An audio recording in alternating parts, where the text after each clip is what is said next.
देखो इसमें दिया है कि अभाज्य गुणनखंड विधि द्वारा निम्नलिखित पूर्णांकों के एचसीएफ और एलसीएम ज्ञात कीजिए। तो जैसे पिछले वाले क्वेश्चन करा था सेम टू सेम वैसे ही करेंगे।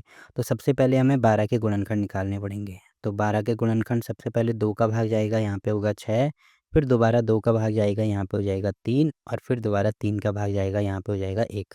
तो 12 के गुणनखंड निकाल दिए। वैसे ही 15 के भी गुणनखंड निकाल दो। तो ये हो जाएगा यहाँ पे 2 का भाग नहीं जाएगा, 3 का जाएगा, तो यहाँ पे होगा 5, फिर 5 का जाएगा, यहाँ पे होगा 1। फिर 21 के गुणनखंड निकाल दो। तो यहाँ पे हो जाएगा 3, तो ये हो जाएगा 7, फिर 7 का जाएगा, यहाँ पे हो जाएगा 1। ठीक है। अब देखो 12 को मैं लिख सकता हूँ क्या, इसको लिख सकते हैं 2 गुणा 2 गुणा 3। वैसे ही जो 15 है उसको मैं लिख सकता हूँ 2 नहीं सॉरी 3 गुणा 5। और वैसे ही जो 21 है इसको मैं लिख सकता हूँ 3 गुणा 7। तो अगर मुझे एलसीएम निकालना है, पहले एचसीएफ निकाल दो। एचसीएफ अगर मुझे निकालना है तो मैंने क्या बोला था, जो चीज़ कॉमन आती है। अब देखो उसमें 2 नंबर थे, इसमें 3 नंबर है, तो जो तीनों में कॉमन आएगी, देखो 3 यहाँ पे भी है, यहाँ पे भी है, यहाँ पे भी है, तो 3 लिख देंगे। उसके बाद आपको कुछ भी यहाँ पे कॉमन नहीं दिख रहा होगा, जैसे 2 यहाँ है बट यहाँ नहीं है, वैसे ही 5 यहाँ है बट यहाँ नहीं है, 7 यहाँ है बट इनमें नहीं है, तो इसका मतलब एचसीएफ आएगा हमारे पास 3। वैसे ही अगर मुझे एलसीएम निकालना है तो एलसीएम के लिए जो कॉमन है वो तो एक बार लिखेंगे, और बाकी जो नंबर नहीं है कॉमन उनको भी लिखना है। जैसे 2 बच गया तो 2 लिखेंगे, फिर दोबारा यहाँ पे 2 बच गया तो ये 2 लिखेंगे, फिर यहाँ पे 5 बच गया तो 5 लिखेंगे, फिर 7 बच गया तो यहाँ पे 7 लिखेंगे।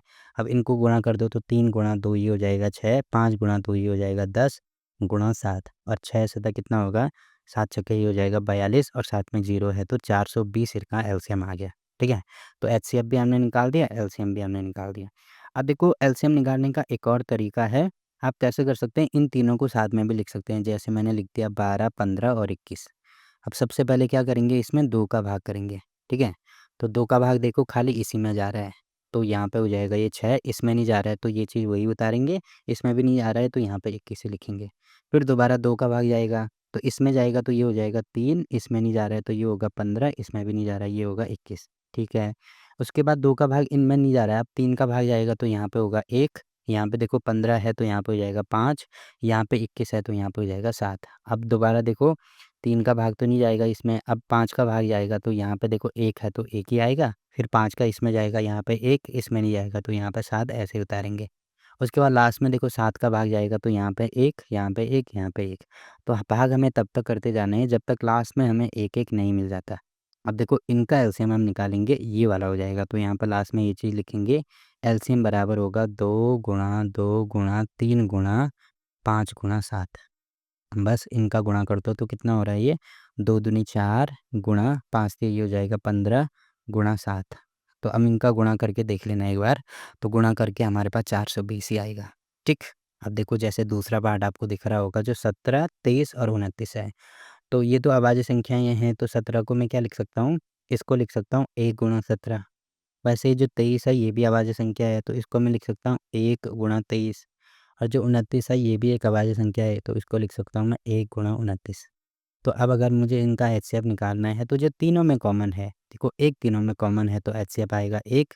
और एलसीएम के लिए क्या करेंगे हम, जो तीनों में कॉमन है, एक कॉमन है और साथ में जो कॉमन नहीं है उसको भी लिखते हैं। जैसे यहाँ पे 17 तो 17 गुणा यहाँ पे 23 तो 23, यहाँ पे 29 तो 29। तो इन तीनों को गुणा करेंगे तो कितना आएगा हमारे पास, गुणा करके आप खुद ही देख सकते हैं, 11, 33, 9 आएगा। तो एलसीएम हमने निकाल दिया 1 है, और एलसीएम हमने निकाल दिया 1, एचसीएफ निकाल दिया 1 है, एलसीएम निकाल दिया ये वाला है। ठीक। तो ये वाला पार्ट भी कंप्लीट हो गया। अब देखो लास्ट पार्ट इसमें दिया है, सबसे पहले 8 के गुणनखंड करने पड़ेंगे। तो यहाँ पे 2 का भाग जाएगा, ये होगा 4, फिर दोबारा 2 का भाग जाएगा, यहाँ पे होगा 2, फिर 2 का भाग जाएगा, यहाँ पे होगा 1। वैसे ही 9 के निकालेंगे तो 9 का हो जाएगा हमारे पास, 3 का भाग जाएगा यहाँ पे 3, दोबारा 3 का भाग जाएगा, यहाँ पे होगा 1। फिर 25 के निकालेंगे तो यहाँ पे हो जाएगा 5 का, तो ये होगा 5, फिर दोबारा 5 का, यहाँ पे होगा 1। तो 8 को मैं क्या लिख सकता हूँ, 2 गुणा 2 गुणा 2। ठीक है। वैसे ही 9 को मैं क्या लिख सकता हूँ, 3 गुणा 3। वैसे ही जो 25 है इसको मैं क्या लिख सकता हूँ, इसको लिख सकता हूँ 5 गुणा 5। अब देखो यहाँ पे अभी आपको दिख रहा होगा कुछ भी कॉमन नहीं आ रहे हैं, तो इन सबको 1 से गुणा कर दो। तो अगर मैं एचसीएफ निकालता हूँ तो एचसीएफ आपको दिख रहा होगा 1 आ रहा है, और एलसीएम अगर मैं इसका निकालता हूँ तो एलसीएम कितना आएगा, देखो सबसे पहले जो चीज़ कॉमन है ये आपको थोड़ा-सा ध्यान देना पड़ेगा इसमें। जैसे कॉमन ये। पहले तो ये देखना है जो तीनों में कॉमन है, तो एक कॉमन है तो 1 लिख देंगे, गुणा। उसके बाद ये देखना है कि जो 2 में कॉमन है, देखो यहाँ पे आपको दिख रहा होगा 2, हाँ, 2 कहीं पे भी मतलब कॉमन नहीं आ रहा है। जैसे यहाँ पे 2 यहाँ पे है बट यहाँ पे नहीं है। अगर यहाँ पे एक 2 होता तो जो 2 में कॉमन होता उसको भी हम एक ही बार लेते, ये भी आपको ध्यान रखना है, ठीक है? अब देखो कुछ भी कॉमन नहीं है तो सारे नंबर हमें लिखने पड़ेंगे, तो ये टोटल हो जाएगा 8, फिर ये टोटल हो जाएगा 9 और ये टोटल हो जाएगा 25। अब इन सबको गुणा करके कितना आ रहा है हमारे पास, तो ये आएगा 1800 के बराबर। तो यहाँ पे देखो तीसरा पार्ट भी इसका कंप्लीट होता है। अब देखो अगला क्वेश्चन क्या दिया है इसमें, देखो इसमें दिया है कि एचसीएफ मतलब ये जो 2 संख्याएँ हमें दी हैं इनका एचसीएफ हमें दिया है कितना है, 9 के बराबर है। और इन दोनों का हमें एलसीएम निकालना है और हमें पता है कि 2 संख्याओं का जो गुणनफल होता है वो उनके एलसीएम और एचसीएफ के बराबर होता है। तो यहाँ पे लिखेंगे 2 संख्याओं का गुणनफल एलसीएम और एचसीएफ के बराबर होगा। तो इसमें से देखो पहली संख्या है हमारे पास 306 मतलब 306 गुणा दूसरी संख्या है 657।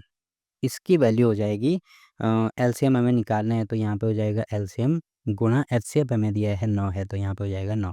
अब देखो एलसीएम निकालना है तो 9 को इधर लेके आएंगे तो यहाँ पे मैं लिख सकता हूँ एलसीएम बराबर हो जाएगा 306 गुणा 657 और बटे में यहाँ पे होगा 9। अब 9 से इसको काटेंगे तो क्योंकि भाग चली जाएगा, 6 और 3 9 होता है, तो ये हो जाएगा कितना, यहाँ पे भाग करेंगे तो ये हो जाएगा हमारे पास 9 3 27 3 और 3 बचेगा तो 9 चौको 36 तो 34 गुणा 657 ये आ रहा है। बाकी इसको और आगे सॉल्व करेंगे तो ये आएगा 2 2 3 3 8। इसको आप गुणा खुद ही कर सकते हैं, तो ये हमारा एलसीएम आ गया। तो बस ये वाला क्वेश्चन भी यहाँ पे कंप्लीट होता है। अब देखो अगला क्वेश्चन क्या दिया है इसमें, देखो इसमें दिया है कि जांच कीजिए कि क्या किसी प्राकृतिक संख्या n के लिए संख्या 6 की घात n अंक 0 पर समाप्त हो सकती है कि नहीं हो सकती है। देखो सबसे पहले तो हमें दिया है कि n हमें कोई प्राकृतिक नंबर लेना है, तो यहाँ पे लिखेंगे सबसे पहले प्रश्न के अनुसार लिखेंगे जो प्राकृतिक संख्या n है वो, क्योंकि प्राकृतिक संख्या 1 से शुरू होती है, 1 2 3 4 5 6 हम कुछ भी ले सकते हैं। तो सबसे पहले तो ये हमने लिख दिया। उसके बाद संख्या दी है हमें 6 की पावर n, यहाँ पे लिखेंगे संख्या बराबर है 6 की पावर n। अब सबसे पहली कंडीशन में n का मान हम 1 रखेंगे, तो n बराबर 1 रखने पर जो संख्या है वो क्या आएगी, संख्या बराबर आएगी 6 की घात 1, जिसको मैं 6 लिख सकता हूँ। अब ये हमें चेक करना है कि ये जो संख्या है वो 0 पे समाप्त होगी कि नहीं होगी, ठीक है? तो यहाँ पे आपको दिख रहा होगा ये 0 पे समाप्त होने का मतलब जैसे कोई संख्या लिख दी 2 4 8 5 9, तो 0 पे समाप्त होने का मतलब जो लास्ट डिजिट है या जो यूनिट प्लेस है या जो इकाई का अंक है वो हमारा 0 होना चाहिए। तो यहाँ पे देखो इकाई का अंक 6 आ रहा है, 0 पे समाप्त नहीं हो रही है। उसके बाद अगर मैं n बराबर 2 रखता हूँ, तो तब जो हमारा संख्या होगी यहाँ पे लिखेंगे जो संख्या होगी वो बराबर होगी 6 की घात 2। तो 6 की घात 2 मतलब 6 गुणा 6, जिसको कि मैं 36 लिख सकता हूँ। यहाँ पे भी देखो इकाई के अंक में 6 आ रहा है। वैसे ही जब n बराबर हम 3 रखते हैं तो तब क्या हो जाएगी, जो संख्या होगी वो हो जाएगी 6 की घात 3। वैसे 6 गुणा 6 गुणा 6 बराबर कितना होगा, ये हो जाएगा 6 गुणा 6 36 गुणा 6, तो ये हो जाएगा 216। तो आपको दिख रहा है कि इकाई के अंक में यहाँ भी 6 आ रहा है, यहाँ भी 6 आ रहा है, यहाँ भी 6 आ रहा है। वैसे ही और आगे इस प्रकार से आगे बढ़ाते जाएँगे तो हर कंडीशन में 6 आएगा। तो यहाँ पर लास्ट में लिखेंगे क्योंकि n एक प्राकृतिक संख्या है, n प्राकृतिक संख्या रखने पर प्रत्येक दशा में इकाई का अंक 6 आएगा। हर कंडीशन में आप कितनी भी पावर रखो यहाँ पे 6 ही आएगा। इसीलिए जो संख्या है वो 0 पर समाप्त नहीं हो सकती है, ठीक है? तो ये वाला क्वेश्चन यहाँ पे कंप्लीट होता है। अब देखो अगला क्वेश्चन क्या दिया है इसमें, देखो इसमें दिया है कि व्याख्या कीजिए कि ये एक संख्या दी है और साथ में ये वाली एक संख्या दी है। ये भाज्य संख्याएँ क्यों हैं? अब देखो भाज्य संख्याएँ तो आपको पता ही होगा ना। सबसे पहले तो अभाज्य संख्याओं के बारे में ना मैंने आपको बताया था। अभाज्य संख्याएँ क्या होती हैं? वो संख्याएँ जिनके केवल 2 गुणनखंड होते हैं और 2 गुणनखंड कौन-कौन से? एक तो 1 होगा और दूसरा होगा खुद वो संख्या। तो ये तो अभाज्य संख्याएँ होगी। भाज्य संख्याएँ वो संख्याएँ होती हैं जिनके 2 से अधिक गुणनखंड होते हैं। मतलब एक और खुद वो संख्या तो होगी, इसके अलावा कम से कम एक और गुणनखंड इसका होना चाहिए, तभी हम इसको भाज्य बोल सकते हैं। जैसे 4 एक भाज्य संख्या है, क्यों है? क्योंकि 4 के 3 गुणनखंड हैं, एक तो 1 है 2, 1 है 4, तो देखो 3 है इसीलिए भाज्य है। अब अगर मैं 5 लेता हूँ, 5 के केवल 2 गुणनखंड है, एक तो 1, एक 5 मतलब एक 1 हो गया, एक खुद वो संख्या होगी। तो पहले आपको भाज्य और अभाज्य संख्याओं के बारे में पता होना चाहिए। अब इसको हल करते हैं तो जैसे पहला पार्ट इसमें दिया है 7 गुणा 11 गुणा 13 प्लस 13। अब यहाँ पे क्या करेंगे इसको, आपको दिख रहा होगा 13 यहाँ भी है, यहाँ भी है, तो 13 अगर मैं यहाँ से कॉमन निकालता हूँ तो यहाँ पे बचेगा 7 गुणा 11 और प्लस में यहाँ पे कुछ नहीं बचेगा तो 1 होगा। अब इसको गुणा करेंगे तो ये हो जाएगा 13, 11 गुणा 7 ये हो जाएगा 77 प्लस यहाँ पे हो जाएगा 1। तो ठीक है, अब जो 13 है इसको मैं क्या लिख सकता हूँ, 77 प्लस 1 ये हो जाएगा हमारा 78। तो आपको दिख रहा होगा ये वाली जो संख्या है इसके 2 गुणनखंड तो आ ही रहे हैं। साथ में अगर मैं इसको 1 से गुणा कर दूँ तब भी कोई फ़र्क नहीं पड़ेगा। जैसे अगर मैंने कहीं पे 12 लिख दिया ना, तो 12 एक भाज्य संख्या है। क्यों है? क्योंकि 12 के 2 गुणा 3 ये और गुणा 2 मतलब इसके 2 से ज़्यादा गुणनखंड आ रहे हैं। एक तो 1 आ रहा है, एक 2 आ रहा है, एक 3 आ रहा है, एक 4 आएगा, एक 6 आएगा। तो यहाँ पे आपको दिख रहा होगा कि ये इस संख्या को पूरा गुणा करेंगे तो एक गुणनखंड ये हो गया, दूसरा गुणनखंड ये हो गया, तीसरा गुणनखंड ये हो गया। तो यहाँ पे लिखेंगे क्या ये वाली संख्या के 2 से अधिक गुणनखंड हैं इसीलिए यह एक भाज्य संख्या होगी। ठीक? तो ये वाला क्वेश्चन भी हो गया। देखो अगर आपको ऐसे समझ में नहीं आ रहा है तो जैसे एग्ज़ाम्पल के लिए अगर कहीं 30 है तो 30 के अगर मैं गुणनखंड निकालूँगा, देखो 30 को मैं लिख सकता हूँ 2 गुणा 5 गुणा 3। तो यहाँ पे आपको दिख रहा होगा कितने गुणनखंड, 3 अभाज्य गुणनखंड हो गए। वैसे ही सेम टू सेम इसके 1, 2, 3 कम से कम 3 अलग-अलग गुणनखंड तो हो ही रहे हैं ना, मतलब जैसे ये अलग संख्या है, ये अलग संख्या है, ये अलग संख्या है। वैसे ही 13 अलग संख्या है, 78 अलग संख्या है, 1 अलग संख्या है। तो कम से कम 3 तो आ ही रहे हैं और 3 के अलावा और बहुत सारे भी आ सकते हैं, आगे हमें जानना ही नहीं है, कम से कम 3 होने चाहिए। वही चीज़ हमने यहाँ पे लिखी है। तो सेम टू सेम इस वाले के लिए भी हम करेंगे, तो पहले यहाँ पे मैं संख्या लिख देता हूँ। देखो संख्या हमें दी है 7 गुणा 6 गुणा 5 गुणा 4 गुणा 3 गुणा 2 गुणा 1 और धन यहाँ पे हो जाएगा 5। अब देखो 5 यहाँ पे भी है, यहाँ पे भी है, तो यहाँ से भी 5 कॉमन निकालेंगे तो ये हो जाएगा 7 गुणा 6 गुणा यहाँ पे हो जाएगा 4 गुणा 3 गुणा 2 गुणा 1 प्लस यहाँ पे होगा 1। अब आपको दिख रहा होगा अगर मैं इसको हल करता हूँ तो ये हो जाएगा 5 गुणा, तो ये होगा कितना, इसको गुणा करके आप खुद ही देख सकते हैं, ये होगा 1008 के बराबर, साथ में +1 है तो +1 लिखेंगे, तो ये हो जाएगा 5 गुणा 1009। तो यहाँ पे भी आपको दिख रहा होगा 2 गुणनखंड ये हो गए और साथ में एक भी इसका एक गुणनखंड हो गया, तो कम से कम इसके 3 गुणनखंड हो गए। ठीक है? तो यहाँ पे लिखेंगे क्योंकि संख्या इसके 2 से अधिक गुणनखंड है इसीलिए यह एक भाज्य संख्या है। तो क्वेश्चन नंबर 6 भी यहाँ पे कंप्लीट होता है। अब देखो लास्ट क्वेश्चन क्या दिया है इसमें। देखो इसमें दिया है कि किसी खेल के मैदान के चारों ओर एक वृत्ताकार पथ है। कोई खेल का मैदान है इस प्रकार से और इसके चारों ओर मतलब ऐसे वृत्ताकार ये वाला एक पथ इसमें दिया है, ठीक है, यहाँ तक कंप्लीट हो गया। उसके बाद आगे दिया है कि इस मैदान का एक चक्कर लगाने में सोनिया को 18 मिनट लगते हैं। तो जैसे अगर वो चलना यहाँ से प्रारंभ करती है सोनिया, तो एक पूरा चक्कर लगाएगी कितना मिनट लगेगा? 18 मिनट इसको लगते हैं। आगे दिया है जबकि इसी मैदान का एक चक्कर लगाने में रवि को 12 मिनट लगते हैं। अब जो रवि है अगर वो भी यहीं से शुरू करता है तो उसको कितने मिनट लगेंगे? 12 मिनट लगेंगे, ठीक है। आगे दिया है कि मान लीजिए कि वे दोनों एक ही स्थान का मतलब अगर सोनिया यहाँ से चलना प्रारंभ कर रही है तो रवि भी यहीं से चलना प्रारंभ करेगा। एक ही स्थान और एक ही समय पे चलना प्रारंभ करते हैं। जैसे ये चल रहा है 7 बजे, सोनिया अगर 7 बजे यहाँ से दौड़ लगाना शुरू करती है तो रवि भी 7 बजे ही करेगा। प्रारंभ करके एक ही दिशा में चलते हैं, जैसे मान लीजिए इस दिशा में ही चलते हैं। तो कितने समय बाद वे पुनः प्रारंभिक स्थान पर मिलेंगे?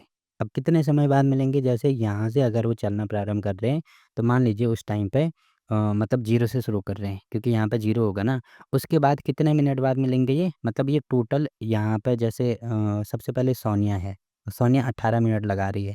तो 0 से शुरू करेगी तो यहाँ पे टोटल जब 18 मिनट हो जाएँगे, उसके बाद वो एक चक्कर लगा देगी, दोबारा यहाँ पे आएगी। रवि कितने मिनट बाद? 12 मिनट बाद। दूसरा चक्कर कितने मिनट में? देखो एक चक्कर 18 मिनट में, दूसरा चक्कर भी 18 मिनट में, तो 18 और 18 कितना होगा? 36, 36 मिनट बाद ये 2 चक्कर लगाएगी। ये कितने मिनट बाद? ये 24 मिनट बाद 2 चक्कर लगाएगा। 12 गुणा 12 24। वैसे ही आगे ये चीज़ बढ़ती जाएगी। अब देखो यहाँ पे तो नंबर बढ़ा लिया गया है। अगर मैं एक छोटा-सा नंबर ले लूँ जैसे 18 की जगह मान लीजिए ये हमारे पास होता है कितना, ये मान लीजिए 4 मिनट होता है और ये मान लीजिए यहाँ पे 5 मिनट होता है। तो उस कंडीशन में देखो पहले कंडीशन में तो दोनों 0 पे शुरू कर रहे थे। अब ये 4 मिनट में यहाँ पे शुरू करेगी, ठीक है? ये बड़ा है, ये छोटा है तो इसको 5 ले लो, इसको 4 ले लो। अब देखो पहले ये 5 मिनट में, दूसरा चक्कर 10 मिनट में, तीसरा चक्कर 15 मिनट में, चौथा चक्कर 20 फिर 25 ऐसे करते जाएँगे। वैसे ही ये पहला चक्कर 0 में, फिर 4 मिनट में, फिर 8 फिर 12 फिर 16 और फिर 20। तो आपको दिख रहा होगा कि कब वो आपस में मिल रहे हैं। मिलने का मतलब ये है कि एक ही स्थान पे आ रहे हैं। देखो सबसे पहले तो 0 पे एक ही स्थान पे आ रहे थे, क्योंकि ये दोनों संख्याएँ बराबर हैं, इसीलिए वो एक स्थान पे आ रहे हैं। अब कब आ रहे हैं? देखो यहाँ पे भी 20 है, यहाँ पे भी 20 है। तो इसका मतलब 20 मिनट बाद वो दोनों एक ही स्थान पे आएँगे। ठीक है? एक तरीका तो ये है इसको सॉल्व करने का। दूसरा तरीका ये होता है कि अगर मैं 5 और 4 का एलसीएम लेता हूँ तो 5 और 4 का एलसीएम कितना आएगा? 5 गुणा 4 करेंगे तो ये आएगा किसके बराबर? 20 के बराबर। दूसरा तरीका हम इसको एलसीएम के द्वारा भी सॉल्व कर सकते हैं। तो हम क्या करना होगा, सेम टू सेम 18 और 12 का हमें एलसीएम निकालना होगा। सिंपल सा बोलने का मतलब ये है। ये केवल मैंने आपको समझाने के लिए बोला है। तो यहाँ पे इसका एलसीएम ले लेंगे। तो देखो जो 18 है, सबसे पहले इसके गुणनखंड कर दो तो यहाँ पे हो जाएगा 2, फिर होगा 9, फिर 2 3 का भाग जाएगा तो यहाँ पे होगा 3, दोबारा 3 का भाग जाएगा यहाँ पे होगा 1, ठीक है। फिर 12 के भी एलसीएम निकालेंगे तो यहाँ पे कितना होगा, 2 का भाग जाएगा तो यहाँ पे होगा 6, फिर 2 का भाग जाएगा यहाँ पे होगा 3, फिर दोबारा 3 का भाग जाएगा यहाँ पे होगा 1। अब जो 18 है उसको मैं क्या लिख सकता हूँ, 2 गुणा 3 गुणा 3। वैसे ही जो 12 है उसको मैं क्या लिख सकता हूँ, 2 गुणा 2 गुणा 3। अब अगर मैं इनका एलसीएम निकालता हूँ तो एलसीएम कितना आएगा हमारे पास। देखो एलसीएम के लिए क्या करते हैं, सबसे पहले जो चीज़ यहाँ पे दी है, जो नंबर दोनों में कॉमन है वो लेते ही लेते हैं। यहाँ पे 2 है, यहाँ पे भी 2 है, ठीक है। उसके बाद यहाँ पे 3 है, यहाँ पे भी 3 है। उसके बाद जो चीज़ कॉमन नहीं होती है वो भी लेना होता है। देखो 3 कॉमन नहीं है और 2 बची है, तो इन मतलब इन दोनों को भी लेंगे। उसके बाद इनको गुणा कर दो, 3 गुणा ये होएगा 6, 3 गुणा ये होगा 6, तो 6 गुणा 6 ये हो जाएगा 36 मिनट।